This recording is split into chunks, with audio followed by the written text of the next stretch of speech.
Hello YouTube, it's your boy Nathan coming to you to do another recap video. Today we are talking 90 Day Fiancé before the 90 days, season 7, episode 7, maybe in another life. So we're just gonna get into it. The first couple I'm gonna talk, we actually met a new couple in this episode. Her name was Vanya and Bojo. And Vanya, she's originally from what was the country? Bon, Bonza, Bonza, Bonza, and but living in Florida, I believe she said. And she's 41. She's a belly dancer. She has like 4 jobs: belly dancer, cook, medical assistant, and a lot of other things and stuff and everything. Um, she's been like, all over Europe and stuff and everything. And she was in like Croatia one day, got on an app, and then she met Bojo. And Bojo, he's a Croatian basketball player. He's a professional basketball player over there and everything.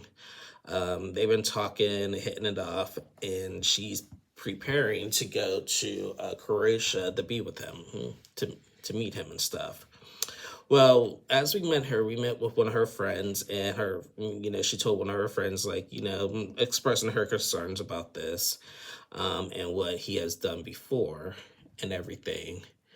And apparently before, Bojo, Bojo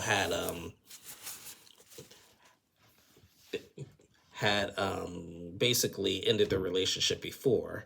Bojo, like, I guess, like, ghosted Vanya before, and like, just, well, not really ghosted, but just messaged her and said that I found another girl and me and her are gonna be together. And obviously that broke Vanya's heart and everything, but she accepted it. But then a few months later, he said that he's no longer with the girl, and he wants her back.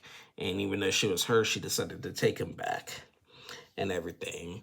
And she said ever since he gotten back with her, he has been, more into the relationship and stuff or whatever. So Vanya then goes on to describe like her life, like, as a child. Like, so basically being in a different country, I guess, like Croatia and Bonza, wherever she's from, I forget the name, something like that. I guess, like, they're not allies, and they were at war with each other. And Vanya told like a very emotional story, saying that when she was younger, she was caught in the war, and with her family, and her family had to like live in the basements and like go somewhere, like drink, like eat like something out of oil and water or something like that and everything. And Vanya also mentioned that she almost died a few times, like, throughout the war. She says she saw missiles and like buildings burn up. It's scary. And like, what's scary about that is, we got the Russian and Ukrainian war. We got the war in Israel and Hamas right now and everything. And, a lot of 90 dayers are part of that and everything. So it's just like, being part, like, just to experience that, it's just something like, I don't know how the people over there are dealing with that, the survivors over there. But, like, God bless them and everything. So she tells that story, and then she packs up everything, and she's heading to Croatia and everything. She gets to the airport, and she decides to call Bozo or whatever, and he was not answering. And so she's getting all worried because he's not answering and stuff. And she's just praying that, I'm about to get on this plane, and I just hope that he shows up at the airport. So yeah, we'll see how this plays. I'm I'm optimistic about this couple. I'm slightly optimistic about Vanya and Bojo and everything. So, but yeah, we just met Vanya. We didn't meet Bojo. We'll meet him next week. So that was them. Next couple I want to talk is Tiger Lily and Adnan. So, as we know, last week they were arguing about a lot of things, the double standard, the taking forever to get ready and everything. So, but, Adnan took Tiger Lily to this beautiful place, like, kind of like leftover stuff from the honeymoon. And they took a tour of it. They, like, they made up from their argument and stuff and everything. And, he took her to this beautiful place. And he was just like, when I do things like this, I feel like I'm a good husband and everything. Well, good for you to feel that way, as you should. But, that's your woman, so. And, Tiger Lily is feeling that, it is clear, with him being only 22 years old, he has not had, like, anybody a girl really call him out on his nonsense and everything. Because with this being his first relationship, he don't know what he's doing. And I give Tiger Lily credit for being patient and going and like working with him with that, because not too many people would want to deal with that and everything. And I know I wouldn't personally, but I mean, it is what it is. So, now Tiger Lily is prepared. She has to go back to America like the next day. And, she has her friend Shane Cruz, like with them in the back seat. And, they brought up their concerns. They were like, like, I'm glad to see you guys happy. But, like, as we go back to America, like, how's it going to be? You guys do have a lot of issues that you have to work out and everything. Like, how's it going to go back to video chat, and like how you're going to figure out where y'all going to live and the time wise and everything. And Adnan was getting frustrated with them talking about it, but there's some legitimate things, like legitimate concerns. So Tiger Lily's just like, we'll basically figure it out and everything. And they had like an emotional moment because they're about to leave, because Tiger Lily said, we spent this whole week together, got married, and now I don't want to really leave him and stuff and everything. And she broke down crying. He was crying and everything, but he did tell her it was going to be okay. And I actually thought that was pretty sweet. I'm not a fan of them two, but that was pretty sweet. So yeah, that was Tiger Lily Adnan. Next couple I want to talk is freaking Brian and Ingrid. So this was interesting. So Brian and Ingrid met up with Ingrid's friends and everything. And, I guess her friends have heard a lot about him and everything. And they just met at a restaurant, just talking, got to know each other. And then they asked about, like, their intimacy. And Brian revealed to Ingrid's friends that, that him and Ingrid haven't been intimate yet. But Brian did mention in the past, like, he's had, like, one night stands, and, like, he's hooked up with only a Brazilian woman recently and everything. And, and this was actually the first time Ingrid was hearing that, and she was a little taken back by it. But, but the friends like kind of like push the issue to say, like, y'all need to, like, basically make love and everything or whatever and everything. And, that kind of like pumped them up a little bit. So after the restaurant scene, Brian and Ingrid go back to the hotel, and Brian had gotten Ingrid like this nice lingerie. And she was like shy about it, but laughing. So she went on to put on a lingerie. Ain't gonna lie, she looked pretty good. Sorry, I gotta be the guy here, but she looked pretty good in it. So they came out and everything, and they were kissing, and they were about to get their groove on. So production decides to leave so they can have their privacy and get their groove on. But 1 hour later, they get a call and say that they had gotten into an argument. So apparently what happened is that, like, they were about to be intimate, but Ingrid had asked Brian, do you have a condom? And he said no. And he was like, since I don't have a condom, like, we can resort to oral and stuff and everything. And he said that he was, like, starting to kiss, like, her stomach area and everything. And she started, like, backing away. Nope, this, and that, and everything. Well, once she started doing that, like, he, like reacted and, like, got, like, insecure. And then it just caused, like, a big argument. And then he left, and then she left and everything. She left. She's in the car with the producers crying about it, and he's just like he's blaming it on the fact that Ingrid has never had sex with someone in a wheelchair type thing. And it's not like that, but like I think like just going back to the restaurant scene is when you said that you like only hooked up with Brazilian woman recently and like had one night stands. I think she's a little taken aback by it. He did say that, since I didn't have a condom, like a like oral or lingerie, and given they were also giving each other massages and stuff, would be a fair compromise. But she just got really like, in about it, and then so did he. So this one's a little confusing because like you know as a man, you don't never, especially on TV, you never want to like really beg a girl to have sex with you. Like, you really don't want to beg because it looks bad. It'll look bad on you and everything.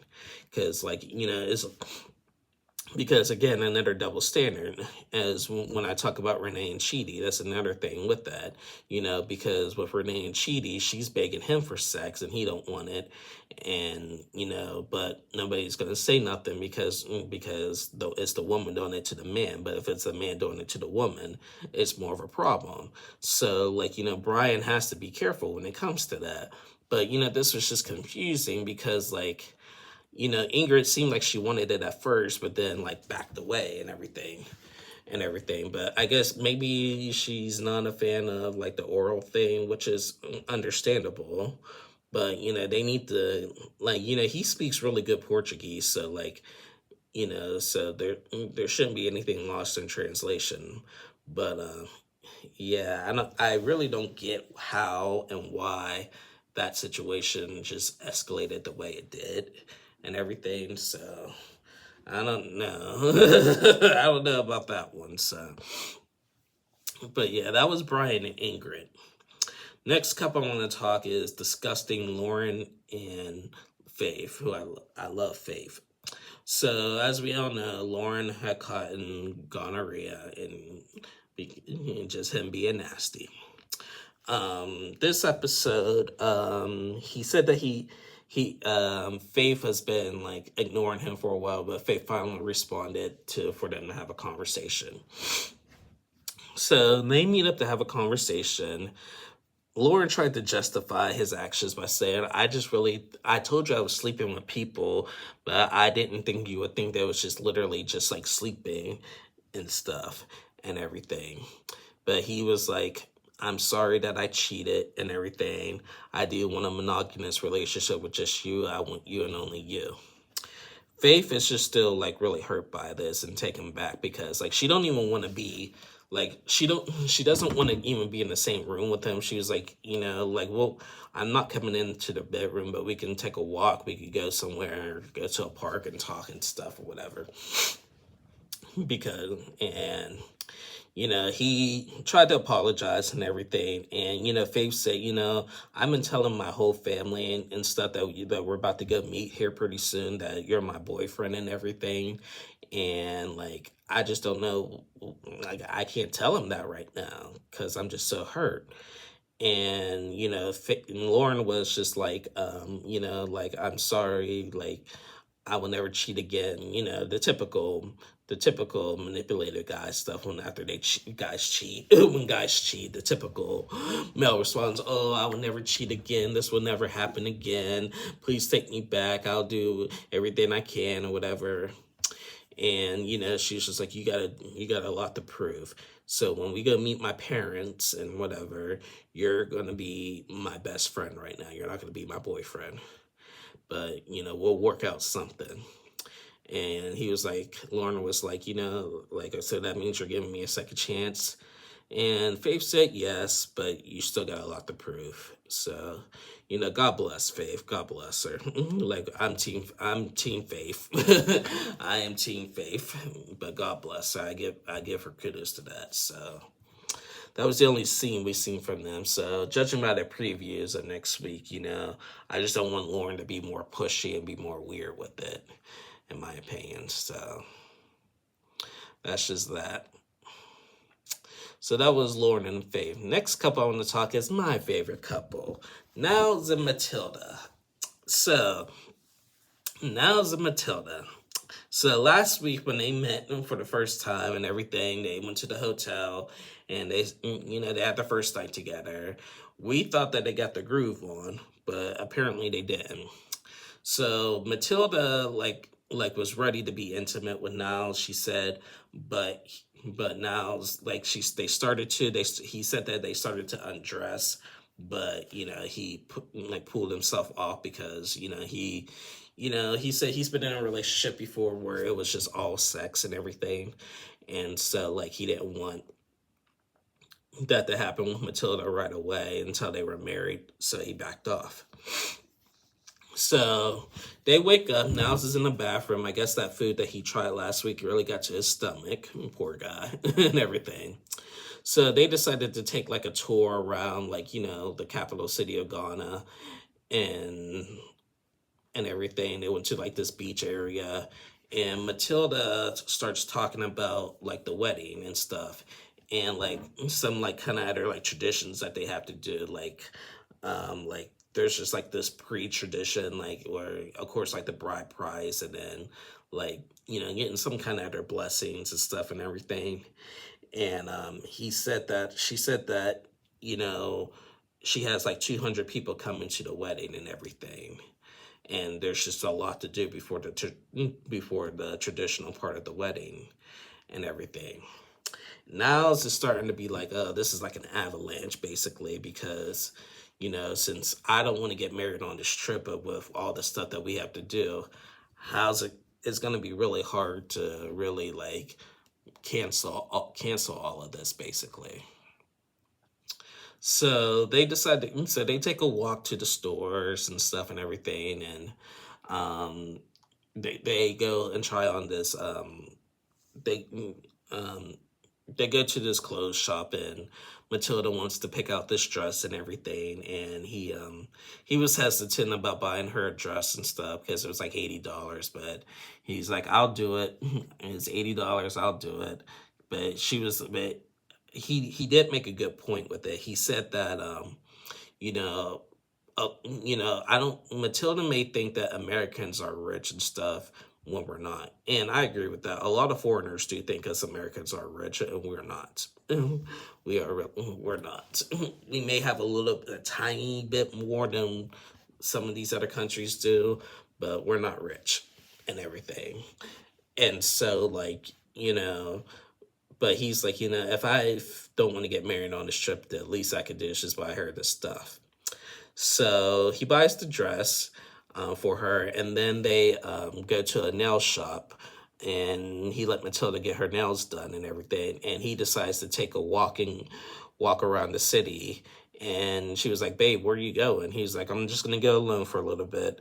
And she was like, are you sure? Because also Niles was just complaining on her way to the market, to the stores, that, seeing the people in Ghana kind of reminded him New York City. And this is just not one of his, he's not in his comfort zone, with all those people walking by, pedestrians and cars just honking and all over the place. That's too much with him with his autism and stuff.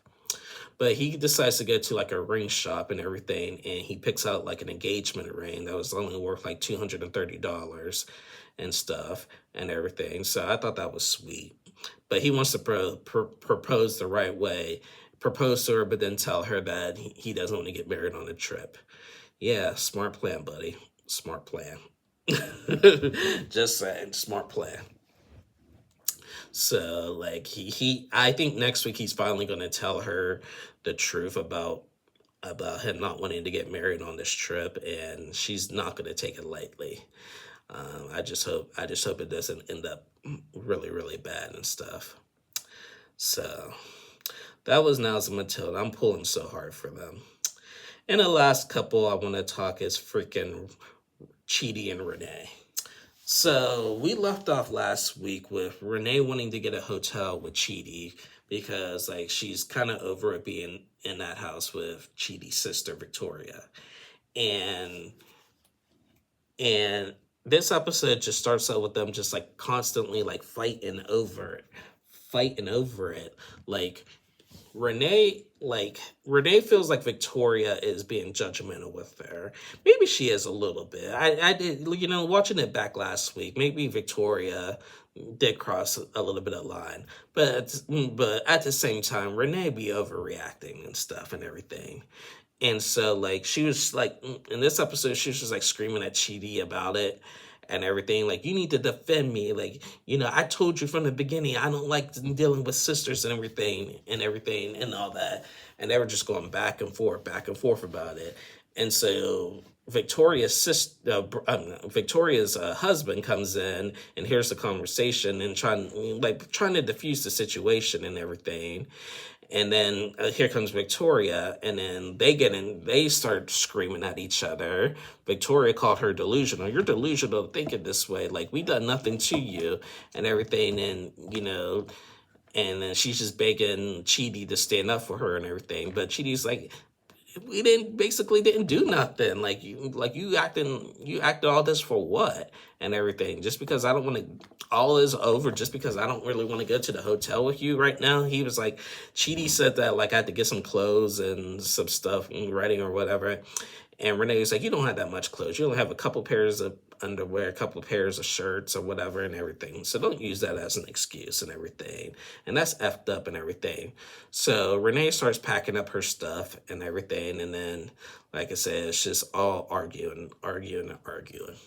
Now, to the point I made earlier about the Brian and Ingrid situation compared to the Chidi and Renee situation, it's just that like Renee is using like Chidi's religion like to really bash him, because like he wants to wait till marriage and everything. Now, do I think he probably lied about some things like under chatting? Yes, because if she's saying that he said that she's the one and all that and whatever, and she's not feeling that, I do see her point with that.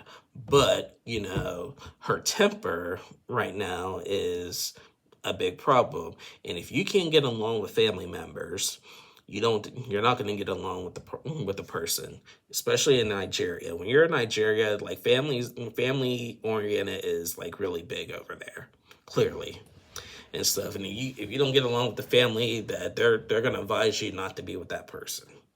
And Renee is experiencing that firsthand right now. And I just think it's just disrespectful coming into somebody's house and just start screaming at them like that and everything. And like Renee was like saying like, why did you invite me here if you hate me so much and everything? Like she does not hate you. She has said multiple times that she loves you and welcome to the family and everything. But she just wants to be all big and tough woman and everything and entitled. I'm like, and I don't like that. I really don't like that. So, but so Renee left. And that was that. I don't know when the next time we'll see them. Rumor has it also throughout this week, saw rumors that Chidi and Renee will not be at the tell-all. And after the first episode, I had an inkling that was going to happen. I was like, you know what? They're probably going to be that couple that's not going to be at the tell-all and stuff, which is unfortunate. I don't like it when couples miss the tell-all and stuff. But I just had a feeling that Chidi and Renee were going to be the couple that isn't going to be at the tell-all. So yeah, that was that. But anyway, guys, that is the end of my review. We did not see Sunny and Vea in this episode. We'll see them next week when Vea reveals that she brought her ex to South Africa and everything. So I can't wait to see that. Next week, we're going to see reactions when Niles tells Matilda he don't want to get married on this trip. So next week's episode is going to be big. So I'm excited to see that. But anyway, guys, that is it for me right now. I'll be back on tomorrow to recap 90 Day Fiancé the other way. Then I'll also be back on Tuesday to Wednesday to do the first episode of the new season of Married at First Sight. So be on the lookout for that. So until then, y'all stay safe. Have a good one. And if you're watching and down in Florida for all the hurricane victims, I just want to say we're praying for you. Hope you guys are doing well. I know it's a scary time down there. I can't even imagine what you guys are going through right now. Um, just here at the Nathan Tim 2 page, like, you guys are in my thoughts and prayers, and I like to the viewers watching. I always want my viewers and everybody to be happy and safe. Oh, one more thing before I sign off. I'm starting to get more comments than normal and everything, which is great. But as I say in every after every video in my description, I would say please no rude or racist or homophobic comments or transphobic comments or anything. Now, the rude comments, like if you guys are gonna comment, like I appreciate to just talk about the episode instead about me. Like if like I'm open to constructive criticism of how I can improve myself and everything and how to make the channel better and stuff. But there is a time and place for it. You guys can hit me up on my Instagram. My Instagram is Nathan Tim 2, like it is on here. And then we can have discussions and stuff. I don't really want it on here on YouTube. Just because, like I said, I just want to keep comments about the episode that we're talking about instead of me personally. You know, I'm not saying that anybody said anything disrespectful or anything, but if you're opening, I'm always open up to suggestions on how to improve. But hit me up in my DMs instead of on here and stuff. When you're commenting, just please again be respectful in the comment section and just basically comment more about the episodes that I'm recapping. Okay, that's all I want to say about that. But anyway, guys, that is it. I'll see you guys tomorrow. Have a good one. Goodbye.